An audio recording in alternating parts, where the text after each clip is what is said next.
हे guys, मैं हूँ Charu. Welcome to law school. मैं आपको लॉ के टॉपिक्स करवा रही हूँ।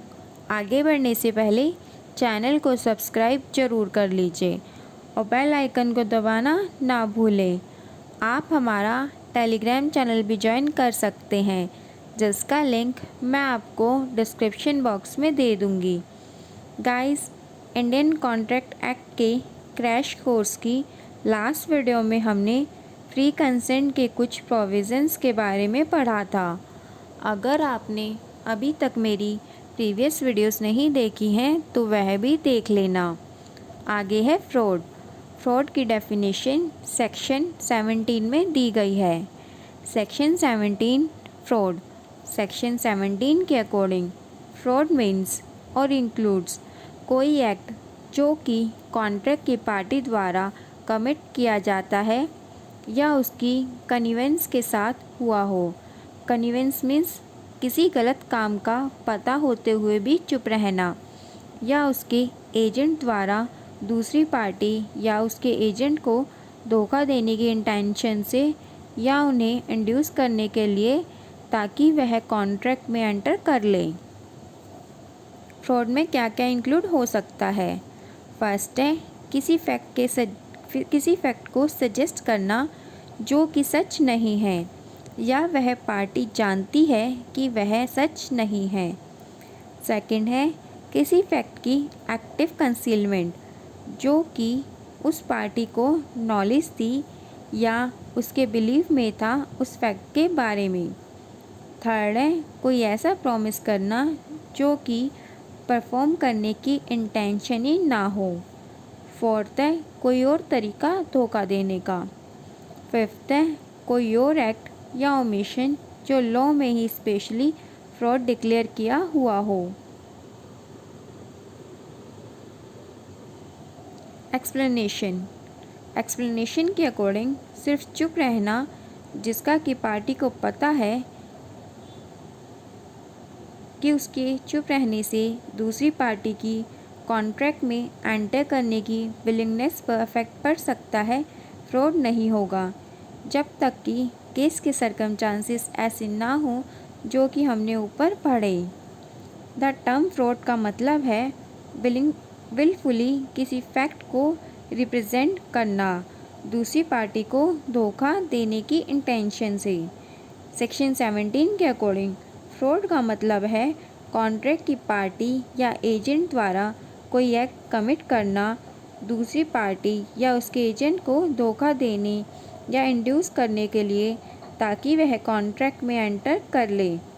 सेक्शन 17 एक केस पर बेस्ड है जिसका नाम है टेलर वर्सेस आसन। इस केस में कोर्ट ने ऑब्जर्व किया था डिफेंडेंट को ज़रूरी नहीं है कि शो किया जाए कि जो फैक्ट वह जानता है वह सच नहीं है, पर कोई झूठी स्टेटमेंट देना फ्रॉड करने के पर्पस से उसे लीगल और मॉरल फ्रॉड कंसीडर किया जाएगा। Essentials of fraud. फ्रॉड के कुछ इंग्रेडिएंट्स हैं। फर्स्ट है किसी फैक्ट की रिप्रेजेंटेशन करना। सेकंड है जिसकी उस पार्टी को नॉलेज है कि वह झूठा है या उसके बिलीफ में है कि वह सच नहीं है।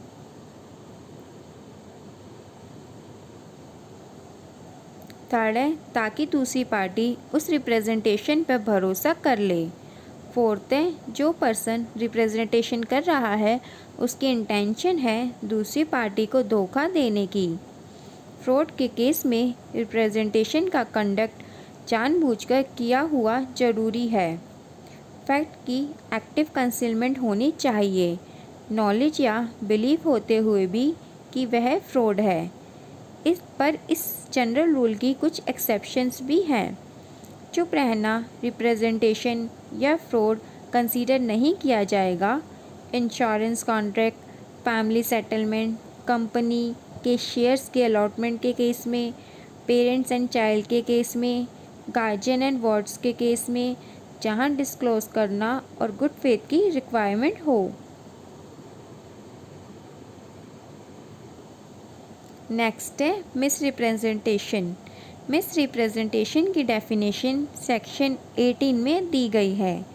Section 18 miss representation define.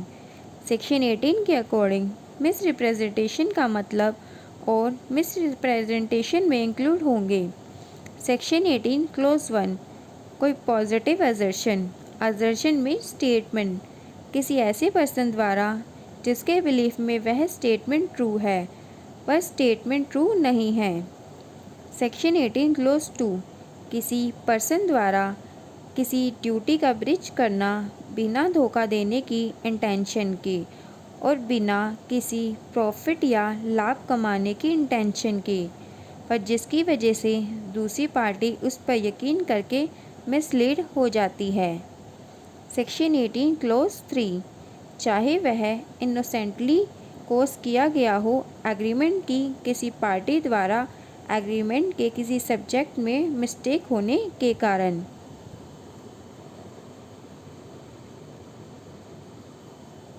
Simply miss representation एक झूठी स्टेटमेंट है जो बिना किसी धोखे के इंटेंशन के इनोसेंटली पर्सन द्वारा दी गई है।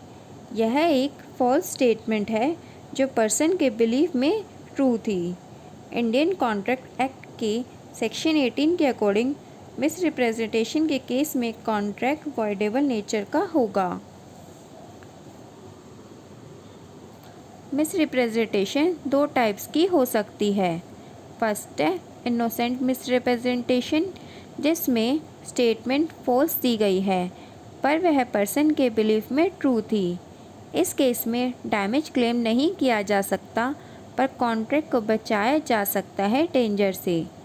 सेकंड है नेग्लिजेंट या फ्रॉडुलेंट मिस रिप्रेजेंटेशन जिसमें पर्सन ड्यूटी ब्रीच करता है नेग्लिजेंटली दूसरी पार्टी को लॉस करने के लिए। केस है इस्सो पेट्रोलियम कंपनी लिमिटेड वर्सेस स्मार्डन। इस केस में कोर्ट ने हेल्ड किया था कि इस तरह की मिस रिप्रेजेंटेशन में एक्शन लिया जा सकता है और डैमेज भी क्लेम किया जा सकता है अफेक्टेड पार्टी द्वारा। नेक्स्ट है section 19 voidability of agreement without free consent. Section 19 के अकॉर्डिंग अगर किसी एग्रीमेंट में कंसेंट कॉर्जन फ्रॉड या मिस रिप्रेजेंटेशन द्वारा ली गई है तो वह एग्रीमेंट उस कॉन्ट्रैक्ट की पार्टी के ऑप्शन से वॉइडेबल होगा जिसकी कंसेंट फ्री नहीं है। कॉन्ट्रैक्ट की पार्टी जिसकी कंसेंट फ्रॉड या मिस रिप्रेजेंटेशन से ली गई है अगर वह ठीक समझे तो वह कॉन्ट्रैक्ट को परफॉर्म भी कर सकती है और ऐसी पोजीशन में आ सकती है जैसे उसकी कंसेंट फ्री ही थी। एक्सेप्शन अगर कंसेंट मिस रिप्रेजेंटेशन या साइलेंस से ली गई है तब वह एग्रीमेंट वॉइडेबल नहीं होगा। अगर पार्टी जिसकी कंसेंट फ्री नहीं है वह ऑर्डिनरी डिलीजेंस से सच का पता लगा सकती थी तब। एक्सप्लेनेशन अगर किसी पर्सन ने कंसेंट फ्रॉड या मिस रिप्रेजेंटेशन के कारण नहीं दी तब वह कॉन्ट्रैक्ट वॉइडेबल नहीं होगा। गाइस आज के लिए इतना ही। अगर आपका कोई क्वेश्चन या कोई डाउट हो तो आप मुझसे कमेंट बॉक्स में पूछ सकते हैं।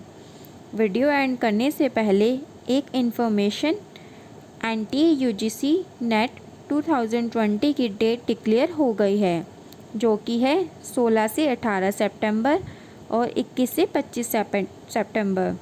अगर आप लॉ नेट के एग्ज़ाम की प्रिपरेशन कर रहे हो तो आप हमारी हिंदू लॉ, मुस्लिम law, Indian contract act, Indian penal code की वीडियोस चैनल की प्लेलिस्ट में जाकर देख सकते हो जो कि सीरीज़ वाइज है।